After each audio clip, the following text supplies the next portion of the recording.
Bismillahirrahmanirrahim. Assalamualaikum warahmatullahi wabarakatuh.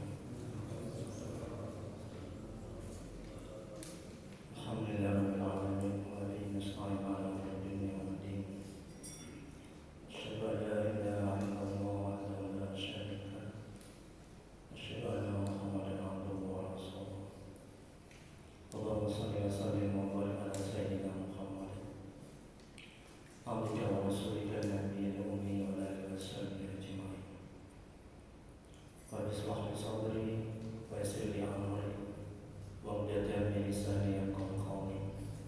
Rabbana zidna ilma warzuqna fahma waj'alna minas sholihin. Ya Allah, ya Rabb, ya Maha Menatap, ampuni ya Allah dosa kedua orang tua kami. Ampuni ya Allah dosa kami ya Allah. Ya Allah, mudahkan kami mencari ilmu, mudahkan kami mempelajari ilmu, mudahkan kami ya Allah memahami ilmu dan mengamalkannya. Ya Allah, berkahi majelis ini, berkahi ya Allah rumah kami ya Allah. Amin ya rabbal alamin. Mari kita mulai kajian tasawuf manajemen hati. Kita alihkan dengan membacakan nomor kitab. Adapun pahalanya kita alihkan Nabi Muhammad SAW. Kemudian untuk para tabi'in, tabi'in, untuk Syekh Abdul Qadir Al-Jailani, untuk Syekh Imam Ibnu Athaillah As-Sakandari, dan untuk guru-guru kita, kedua orang tua kita, serta untuk niat kita dan kaum muslimin dan muslimat pada umumnya. Al-Fatihah. A'udzu billahi minasy syaithanir rajim. Bismillahirrahmanirrahim. Alhamdulillahi rabbil alamin. Ar-Rahmanir Rahim. Maliki yaumiddin. Iyyaka na'budu wa iyyaka nasta'in. Ihdinas siratal mustaqim. Siratal ladzina an'amta 'alaihim ghairil maghdubi 'alaihim waladdallin. Amin. Hidayah anta maksudi wa ridhaka matlubi. Ya Allah, Engkau yang kami tuju, ridho-Mu yang kami cari. Amin.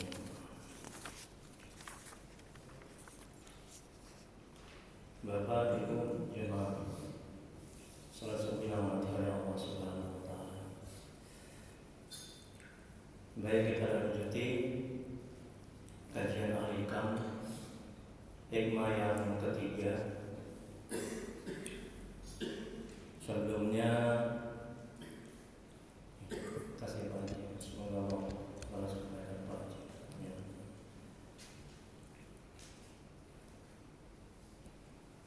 Kita ulang sedikit hikmah yang kedua. Syekh Al-Imam Ibnu Athaillah As-Sakandari, ini hikmah yang kedua ya. Semoga Allah merahmati dan meridhoinya. Beliau mengatakan,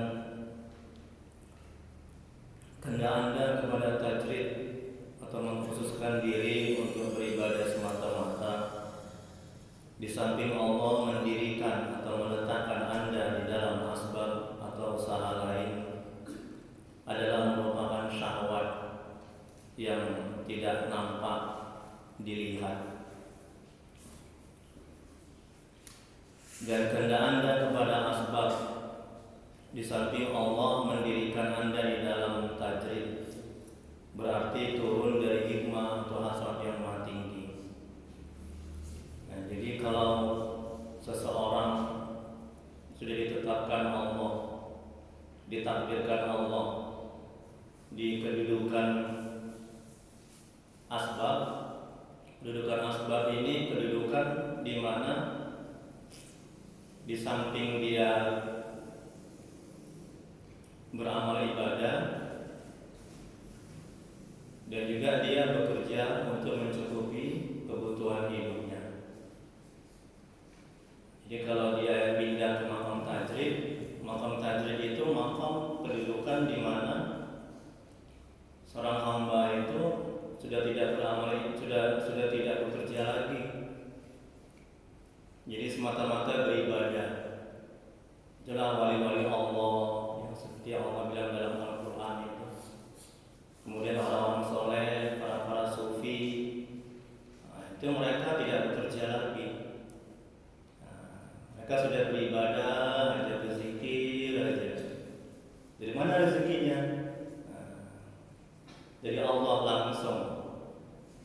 Seperti Allah bilang dalam Al-Quran, barang siapa yang bertakwa, beriman, maka akan aku cukupkan rezekinya. Kan kata Allah.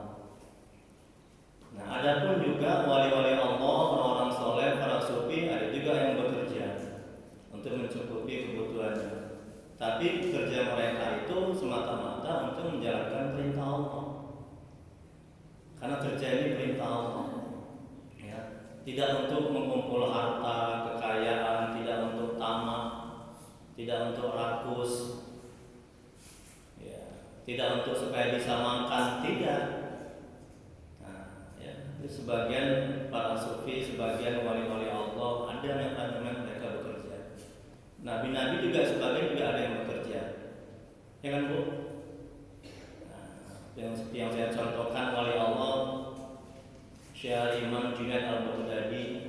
Itu dia tuh pagi itu bekerja berdagang. Tapi bekerja dia itu semata-mata untuk menjalankan perintah Allah, semata-mata untuk berubudiyah, semata-mata untuk bertakarub kepada Allah. Ya. Jadi kalau sudah dihidupkan di makam asbab, jangan pindah ke tajrid. Itu namanya syahwat, ya, nafsu. Syahwat ini adalah sesuatu yang disukai nafsu, yang diingini nafsu. Itulah dia syahwat. Syahwat ini buruk, nafsu ini buruk, kecuali nafsu yang diridhoi oleh Allah Subhanahu Wa Taala. Dan begitu juga sebaliknya. Ini kita mengulang sedikit ya kajian yang lalu supaya nggak lupa. Kalau seseorang sudah didudukkan, ditakdirkan, ditempatkan di makam tajrid, jangan pindah ke asbab. Jadi kalau orang itu sudah ibadah saja, zikir saja, adapun rezekinya sudah datang dari segala arah. Ada yang beri tok, assalamualaikum tuan, ini ada beras. Ada kan begitu kan? Tok, assalamualaikum, ini ada padi, ini ada jagung. Ada aja dikasih Allah. Nah, itu sudah dekat, itu sudah mengenal Allah. Ya, itulah para wali Allah. Jadi jangan pula dia meninggalkan ibadahnya. Artinya jangan dia pindah ke makam asbab, yaitu dia bekerja. Jadi kalau misalnya dia bekerja pindah ke makam asbab, kedudukan asbab, itulah namanya turun dari hikmah atau keinginan yang tinggi, yang luhur. Apa keinginan yang luhur, yang tinggi? Yaitu dekat kepada Allah, mengenal Allah, cinta kepada Allah, mengharap ridha Allah. Itulah keinginan atau hikmah yang tinggi itu turun. Jadi tetap aja di makam, di kedudukan tajrid, jangan pindah. Ya. Baik, itu kaji kita yang lalu. Sekarang kita masuki hikmah yang ketiga. Sudah dapat semua Bu materinya? Dapat ya, alhamdulillah ya. Syekh Imam Ibnu Athaillah Sakandari, semoga Allah merahmati dan meridhoinya. Amin. Beliau mengatakan himmah atau keinginan yang kuat tidak dapat menembus dinding takdir. Kalau kita baca hikmahnya ini sepenggal ini kita nggak paham, betul kan? Nah, di jemaah-jemaah saya itu kalau mereka nggak paham ini apa nih maksudnya himmah, keinginan yang kuat tidak dapat menembus dinding takdir. Apa sih maksudnya?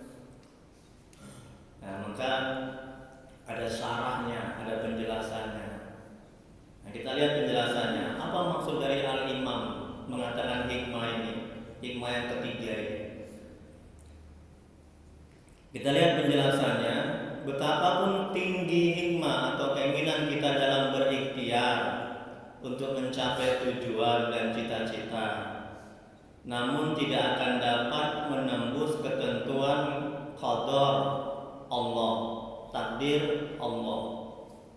Tengok itu Bu, tengok itu Pak. Bagaimana manajemen hatinya agar kita tidak stres, kecewa, sengsara, menderita ketika apa yang kita cita-citakan tidak terwujud. Nah, ini penting.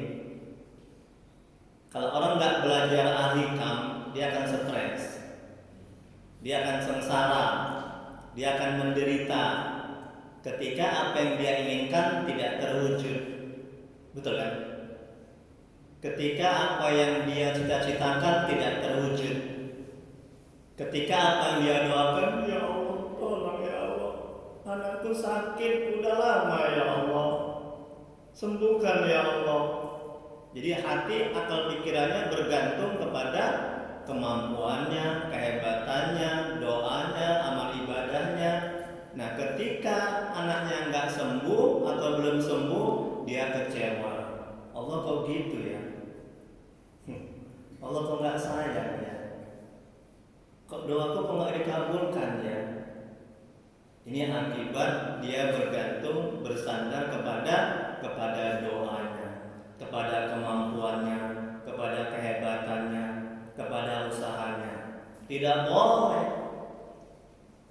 Ini hikmah yang pertama, ya kan? Tidak boleh bergantung, bersandar. Nih, ya. Jadi kalau kita sadar dan paham bahwa keinginan kita, kemauan kita, cita-cita kita tidak bisa menembus dinding takdir yang sudah ditetapkan oleh Allah di kitab Lauh Mahfuz, kita akan bisa bersabar. Oh iya, sudah takdir Allah anakku sakit, sudah takdir Allah, ketentuan Allah, aku diberikan musibah. Nggak bisa menembus dinding takdir, nggak bisa dirubah ketentuan yang Allah sudah buat. Akhirnya kita nggak akan kecewa, kita nggak akan stres. Makanya kita kelola hati kita, bagaimana manajemen hatinya agar kita tidak stres, kecewa, sakit hati ketika apa yang kita inginkan, apa yang kita doakan itu tidak terkabul atau belum terkabul. Nah, timbulkan kesadaran dalam hati akan adanya ketentuan Allah, qada dan qadar Allah. Akhirnya tenang hati ini. Enakan Bu? Enakan Bu? Jawab Bu. Enakan Bu? Alhamdulillah. Ini pentingnya kita belajar ahikam, manajemen hati. Demi Allah, seseorang atau kita akan selamat dunia akhirat kalau kita mampu mengelola hati kita. Tapi kalau kita nggak mampu memanajemen hati kita nggak akan bisa selamat dunia akhirat. Karena segala sesuatunya bergantung kepada hati. Betul kan Bu? Kalau hati baik, kata Nabi Rasulullah SAW bersabda, kalau hati baik, baiklah seluruh anggota tubuh. Mata akan melihat yang baik-baik, pikiran akan mikir yang baik-baik. Kalau hati buruk, kata Nabi, buruklah seluruh anggota tubuh. Kemudian berikutnya, kita boleh berkehendak. Lihat Bu materinya. Kita boleh berkehendak, tetapi kehendak kita tidak akan mampu mengalahkan kehendak Allah. Tengok itu. Terkadang Bu, kita menganggap kehendak kita aja yang baik, yang terbaik, betul kan? Padahal belum tentu. Itulah nafsu itu. Selalu aja menginginkan, selalu aja harus terjadi apa yang kita inginkan. Ya. Bahkan kata Allah dalam Al-Quran, boleh jadi engkau menyukai sesuatu, padahal itu amat buruk bagimu. Tapi nafsu itu nggak suka Pak Haji. Nafsu itu maunya apa yang kita inginkan harus terjadi. Itulah jahatnya nafsu. Nafsu itu maunya apa yang kita mintakan harus terwujud. Itulah nafsu. Makanya kita akan selamat dunia akhirat kalau kita mengenali nafsu kita. Makanya ulama mengatakan kita harus buruk sangka setiap saat terhadap nafsu kita, karena dia selalu menggiring kita, membisikkan kita kepada keburukan. Hati-hati. Adapun kalau dia menggiringkan kita kebaikan, misalnya sholat, dia hembuskan lagi ke dalam hati kita, oh kau yang paling hebat di masjid ini, kau yang paling alim. Nah, itu nafsu itu dibantu sama setan. Kau yang bagus sholatnya. Jadi kita harus selalu buruk sangka kepada nafsu kita setiap saat. Nah, ya. Kalau enggak kita akan celaka. Alhamdulillah. Nah, jadi kita boleh berkehendak, lihat lagi Bu, Pak. Tetapi kehendak kita tidak akan mampu mengalahkan kehendak Allah. Itulah sebabnya mengapa kita harus menanamkan keyakinan akan qada dan qadar Allah. Gunanya agar kita tidak menyesal dan stres manakala tidak mampu meraih cita-cita kita dan tidak kecewa serta putus asa manakala menemukan kegagalan. Nah, ini manajemen hatinya, Bu. Ya, agar kita tidak stres dan putus asa ketika apa yang kita inginkan belum terwujud. Timbulkan kesadaran dalam hati akan adanya takdir Allah, ketentuan Allah, qada dan qadar Allah. Ya. Kemudian berikutnya Allah berfirman dalam Al-Quran surat At-Taubah ayat 51. Katakanlah, sekali-sekali tidak akan menimpa kami melainkan apa yang telah ditetapkan oleh Allah bagi kami. Semua yang terjadi ketentuan Allah, takdir Allah. Tidak ada yang luput dari takdir Allah. Kalau ini kita pahami, kita sadari, kita nggak akan kecewa, kita nggak akan putus asa, dan kita akan bisa bersabar ketika apa yang kita inginkan belum terwujud. Dan ketika kita disakiti, oh iya takdir Allah, tenang hati kita. Itu syaitan tuh menjauh. Saya selalu begitu sama jemaah saya, sama pasien saya yang saya ruqyah. Ya. Kalau ibu, bapak selalu mengkaitkan Allah dalam setiap musibah, dalam setiap kejadian, maka hati ibu, bapak akan tenang. Kalau ibu, bapak lambat mengaitkan Allah setiap musibah, bapak, ibu akan gundah gulana, akan tak bisa bersabar, akan tak bisa tenang hati itu. Makanya katakan manajemen hatinya, oh sudah takdir Allah, kehendak Allah, atas izin Allah, tenang hati kita, syaitan menjauh.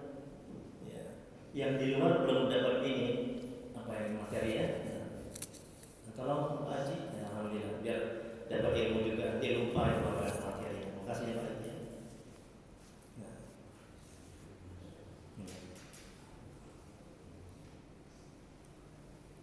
Ya, ini kata Allah nih, sesuatu yang menimpa kita, sesuatu yang terjadi itu merupakan sudah ketentuan Allah. Kemudian dalam ayat yang lain, Quran surah Al-Hadid ayat 22, Allah berfirman, tidak ada suatu bencana yang menimpa di bumi dan tidak pula pada dirimu sendiri, melainkan dia telah tertulis dalam kitab Lauh Mahfuz sebelum kami menciptakan. Tengok itu.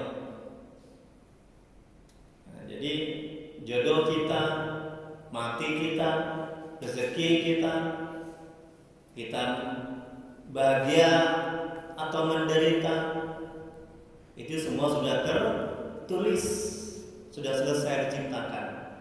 Ini Bu, kita tinggal menjalani. Ya. Nah, ini sekali lagi manajemen hatinya. Kalau kita paham dan sadar akan hal itu, kita nggak akan stres, kecewa, sakit hati ketika kita kena musibah. ketika kita dizolimi, ketika kita disakiti, ya.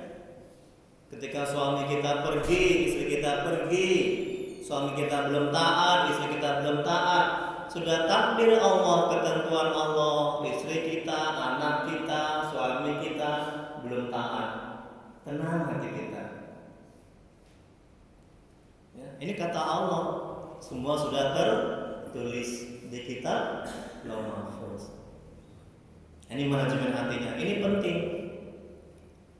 Banyak orang yang curhat ke saya, yang bertanya, ya, nggak sabar ketika mendapat musibah, karena nggak belajar hal hikam. Kalau dia belajar, dia nggak akan stres, dia nggak akan kecewa, dia nggak akan sakit hati. Ketika apa yang dia inginkan berbeda dengan kenyataannya. Kemudian berikutnya, Rasulullah SAW bersabda, pena sudah kering dan lembaran sudah dilipat. Di riwayat Tirmizi. Maksudnya suratan takdir semua orang sudah tertulis, sudah selesai semuanya. Ya. Jadi kita nggak akan tamak, nggak akan rakus, nggak akan berusaha untuk rezeki orang pindah ke kita. Kita nggak akan begitu. Oh, dia banyak kali mobilnya ya, besar kali gajinya ya, banyak kali hartanya ya.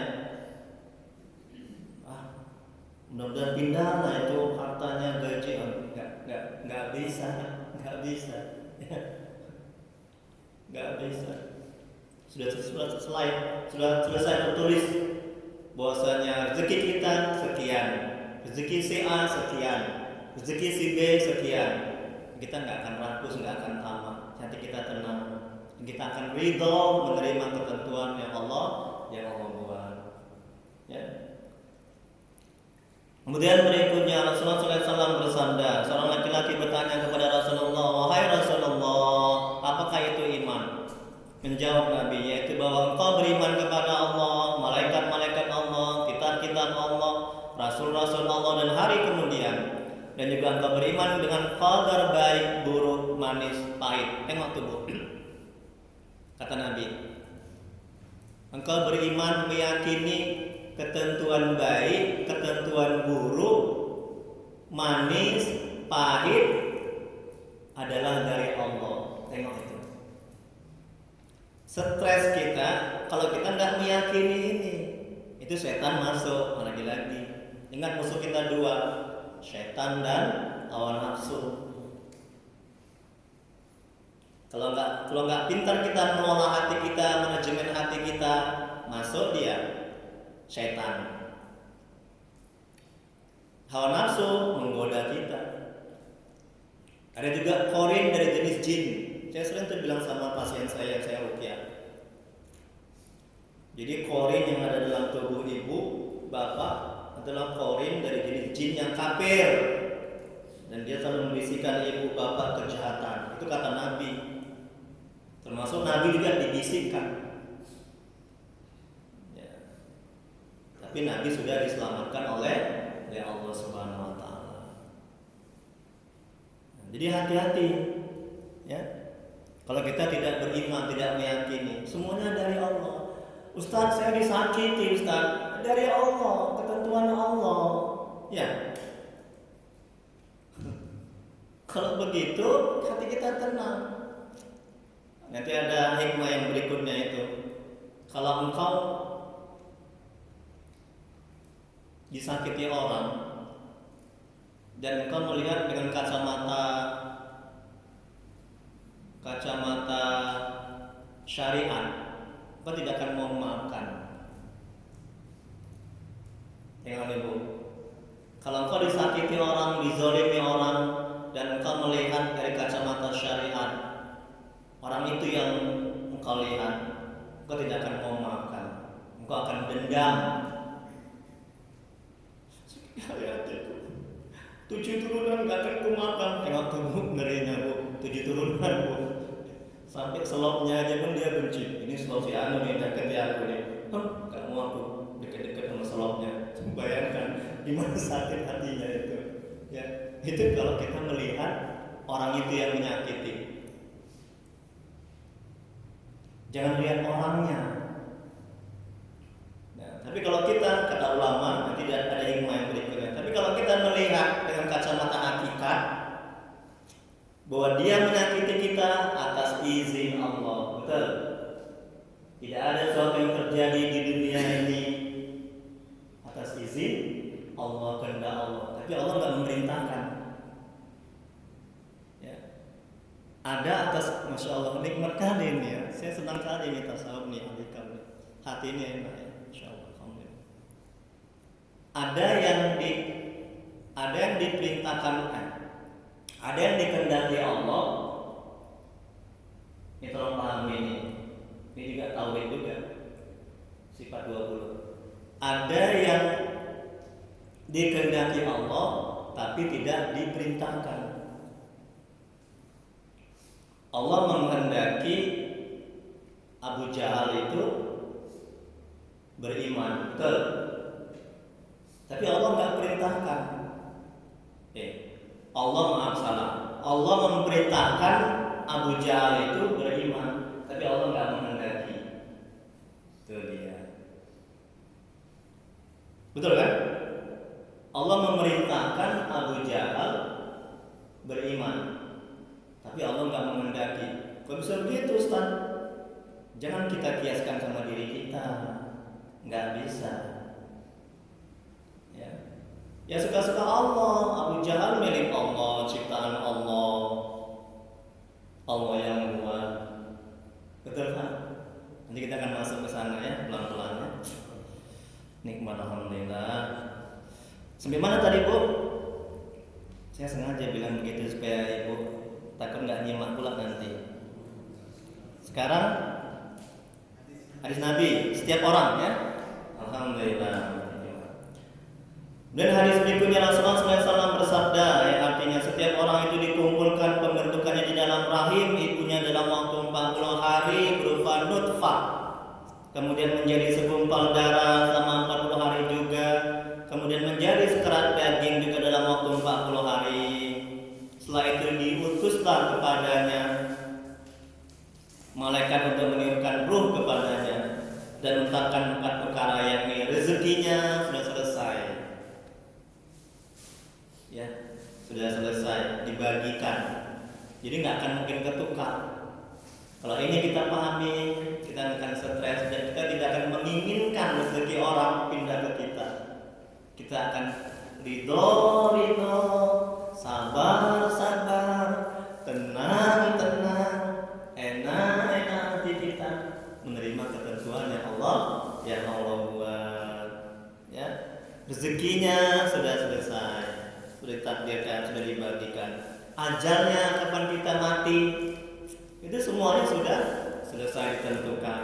Nah, saya juga begitu, ya, semuanya. Kemudian apanya? Umurnya, amal perbuatannya, celaka atau bahagia. Tengok itu. Ya. This way Bukhari, semoga Allah mengampuni dan baik-baik. Jadi tenang hati kita. Ya. Nah, coba timbulkan kesadaran dalam hati seperti itu.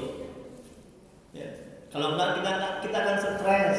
Demi Allah, saya bersumpah kita akan stres, sengsara, menderita. Kenapa?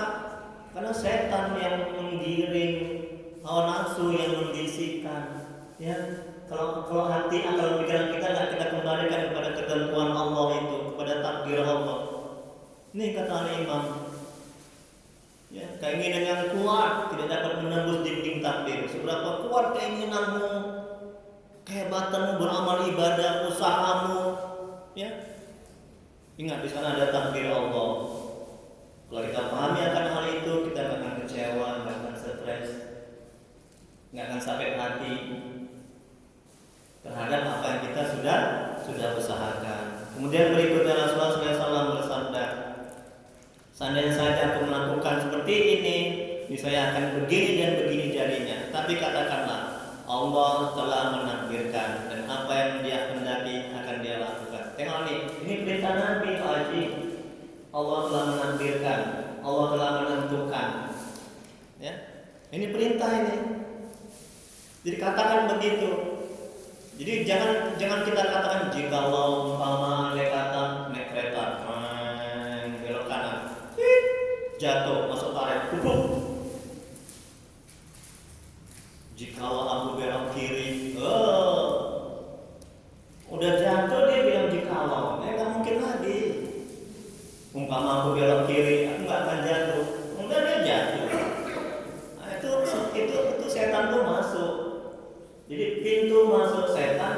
kita mengatakan jikalau umpama andai kata. Makanya Nabi melarang. Ustaz, jikalau aku pergi tadi, pasti aku dapat duit. Mendasar dia nggak pergi. Ya, jangan ya. Itu pintu masuk setan. Ya. Tapi katakanlah kata Nabi, ini merupakan sudah takdir Allah, ketentuan Allah. Jatuh naik kereta, gerbek. Ini sudah merupakan takdir Allah, ketentuan Allah. Sebelum bumi ini ada, sebelum kita diciptakan, semuanya sudah tertulis di kitab Lauh Mahfuz. Enak, nanti kita itu setan menjauh. Lagi-lagi Bu, setan menjauh, hawa nafsu terkekang. Dia nggak minta bagiannya. Dia nggak mampu membisikkan kita, mengarahkan kita kepada keburukan. Ini kita kalau kita paham dan sadar dan ngerti, ya, kepada hawa nafsu dan setan. Tapi kalau kita nggak mengenal hawa nafsu, nggak mengenal setan, siap-siaplah kita menjadi permainan mereka berdua. Mereka ini jahat. Hati-hati. Nah, kalau udah begitu kita sibuk